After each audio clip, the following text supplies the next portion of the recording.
What's going on, guys? Welcome to Top Mop Productions. In this video, you're going to be seeing how me and my friends went into an unused school building and took advantage of the amazing acoustics of this hidden closet upstairs. Almost every instrument that you're gonna hear in the actual video of the performance was recorded in this room. The only thing that we didn't do was the organ. That's because I had to get a friend of mine to record the organ for me and have him send me the files. But everything from the guitars to the drums to the vocalists, everything else was recorded in this room with room mics to capture the natural essence of the room and bring that together to put a natural vibe into the song. This video is going to go about kind of showing how we went about recording every instrument in there and the process of what we did, as well as how I recorded everything, what mics I used, any methods I used for miking. Hopefully this information is helpful and insightful and can kind of encourage you in your recording ideas and projects, because you don't need a studio to get a good recording sound or to just have fun with your projects. All you have to do is take advantage of what you have around you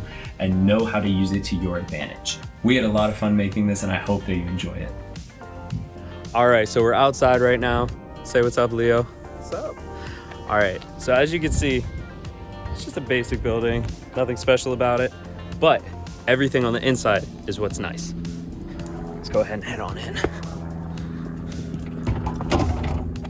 Now it locked on us. This door Never locks. it never locks, and it was open for us 5 minutes ago, and now it locked. So we're going around the side now. So let's take a look through the downstairs first, just to give you an idea of the building, how it's been used. So there's the door we couldn't get in. There's pretty much like nothing here. It's used a little bit as storage for people. They have a lot of chairs. Nice thing is that this place has some beautiful natural light in these rooms. Like you could use these as photography studios if you really wanted to. And the backdrop's got that like industrial vibe to it. You see this place was set up for like, I think it was a science lab at one point. It's got a sink. That means it's a science lab, right? You said be healthy. Yeah. Could be more. I've never actually explored all the way back here, so I'm just curious and looking around. There's a telltale sign of how long it's been since someone's been in here. Right. Okay, well, enough of that slightly morbid content. So this is another really cool place. In the future, we might be doing something in a stairwell and get the different reverbs and sounds in there. Who knows? All right, and then we're at the other end of the building. Here on this side, on the left, we've got our green room. Not much, but a place for people to sit for a second, have some water. Reverb in here isn't bad, but the actual recording room is where it gets nice. So we've got all the equipment out here. We'll be ready to load in whenever our musicians get here. And this is the room and the natural reverb that we're going to be using. Like I said, this has like a plate reverb kind of sound to it. So I'm really excited to see how drums sound in here, how vocals sound in here. We're going to be running room mics to each corner of the room. Make sure they're about equidistant from the center just to keep that equal in phase sound. You don't want to have them like different distances because that's when you'll start running into phase issues. Okay, so our drummer just got here a little bit ago. We got him set up. Everything's run real well. We got sound checked. Everything's running through my two 18920s right here. We've got his headphones set up on the out there. Everything's running into Pro Tools. That's how we're going to be recording all of this. It's my DAW of choice. So we're gonna head in here. We'll go over the kit first. So we're going off of basically the same arrangement as the original version of Is This Love from Bob Marley. And we wanted to get as close to the sound as original. So he went with a really stripped down kit, at least when it came to cymbals. He brought his cowbell with him. And right now we have the overhead set up in Glyn John. Since we don't need two overheads pointing down to get each side of the cymbals, we're only gonna be focusing on this side and then using that as almost a full kit mic. So with Glyn John, they're equidistant from the snare as well from each other. I think they might be a little bit farther just because of spacing. But for the overheads, we have two ADX, I believe they're ADX 51s from Audix. And then on the snare here, you see I have my Telefunken, which one is this? This is the M81. I love the way M81 sounds on a snare, but on an M81, They are hypercardioid or supercardioid, whichever one you prefer to call it, and they pick up on the back side. You can sometimes get a lot of cymbal bleed from the back, especially from the hi-hats. A good way to work against that, take a piece of foam, cut a cross in it, just shove it straight up on the mic.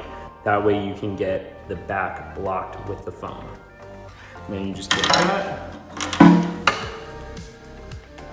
plug it in. There you go.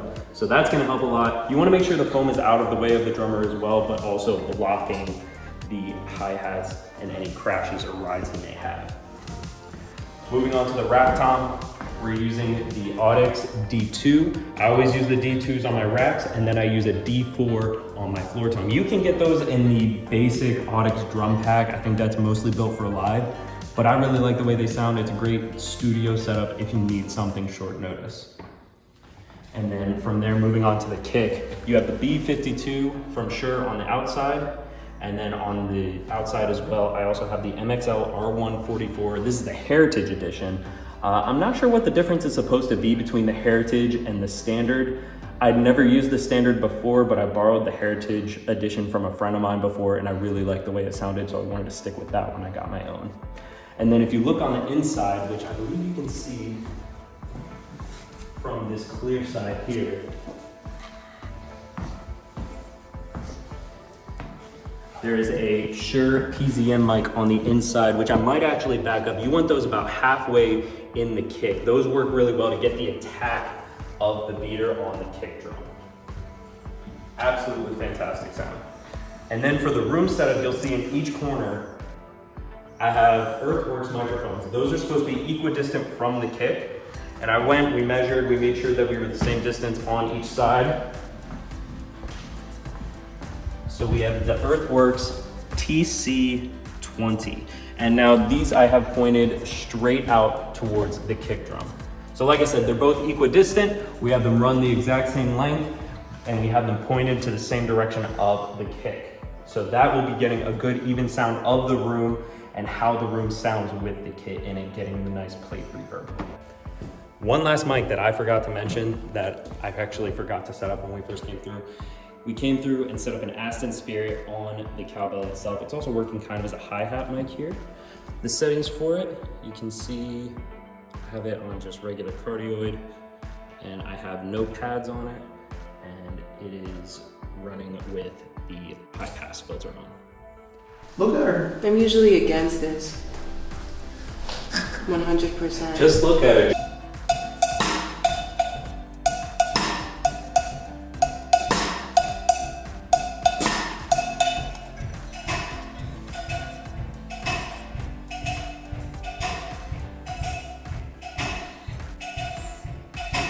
All right, so we just finished up loading out the drums. Everything's good to go. We're leaving the room mics exactly where they are so we can have the same semblance of the reverb sound from the drums, so we still have that normalcy. And then we have our Telefunken. Let's see, that is the CU29. This is the Copperhead tube mic. It's just running through, and it's just gonna be the only vocal mic we use. This is gonna be for the lead vocals as well as background vocals. So this is the setup we're gonna be keeping for the rest of the day. Might be the like every day and every night. Okay. Wherever it goes with the flow of the song, we'll do like 1 or 2 practice runs too to make sure it's comfortable, like, and make sure we have the order down for it. That Click sounds on. good. Are you gonna want the click on? Because this is click.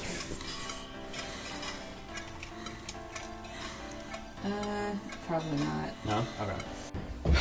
All right, end of day loadout. Almost everything out of here. We will be back hopefully in the next week. Won't seem like very long to you because you're just watching this as a video all the way through. Room's cleaned out. We will be back here with guitars and bass very soon. All right. We were finally able to find a guitarist and bass player to fill in last minute.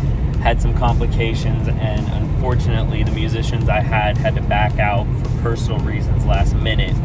But it's not a big deal. I was able to find a couple friends to fill in, and we're going to be filming that tomorrow and recording tomorrow around 5 o'clock. But tonight, me and Leo are actually going to be going in, getting the setup done for the most part, basically as much as we can, get all the gear in there. That way tomorrow has a much faster start. All right, so we're in here. We've got almost everything set up. So here's what we're going to be using. So tomorrow we're going to be using the MXL R144 on the guitar cabinet for miking it, as well as this electro-voice RE16. This little thing, found it for maybe $5 at a flea market, and it actually sounds fantastic. I was expecting it to be a piece of garbage that would just sit on my desk as an ornament, so I'm super happy. We're going to be using a DI for the bass, the J48 from Radial, active DI, so that's going to be pulling phantom power. He's going to be bringing a bass cabinet, so I brought a couple mics for that. I've got the Beta 52 and the Audix D4. I've had experiences with bass cabinets, with those sounding good. I've also got an SM57. We're gonna try a couple things, see which one sounds best. And then just like with the previous recordings, we have the Earthworks TC20s that we're going to be running in the corners for our room lights. Okay, so day of pulling up. Getting here a little bit early just to make sure everything's turned on and ready to go. I've got my computer so I can get the Pro Tools session set up, make sure I've got all the right inputs ready to go for my musicians, for my guitarist and the bass player. Just a little bit to go and we're almost done with the tracking portion of this song. All right, so we just finished up recording the bass. I'm gonna show you how we have this set up real quick. So he's going through his little Rumble 25. It's a decent bass amp, but we mic'd it up, but we also have a direct signal with the J48. So it's going directly in from his bass, and then it's going through straight to the amp. On the amp itself, we put an Audix D4 and the Beta 52, and we took off the film just to get a little bit closer to the cone, and it actually sounded fantastic.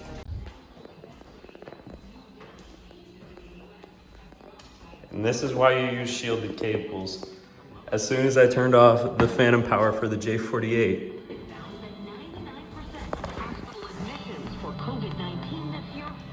we started picking up radios. All right, so we just finished up tracking guitars. My friend brought this little custom amp in. Absolutely sounded fantastic for this. But for the guitar miking itself, we have the MXL R144 like we had on the kick drum, as well as the electro-voice RE16. Both of them equal distance, right in the center of the cone. You want to feel the edge, see if you can get an idea of how the cone is shaped in the grill itself, and then you're all set. And again, we have the room mics in each opposite corner of the room, and we try to get the guitar amp about center in the room. The rug is about the center width, center area of the room, and then each room mic is about equidistant from the corners, and that's where they're aimed for the ambiance. Thus ends the first recording session. We just finished up everything. Everything is loaded out.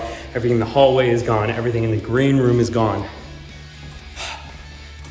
It's satisfying to have the first one done. So now, just gotta mix it and see how it sounds.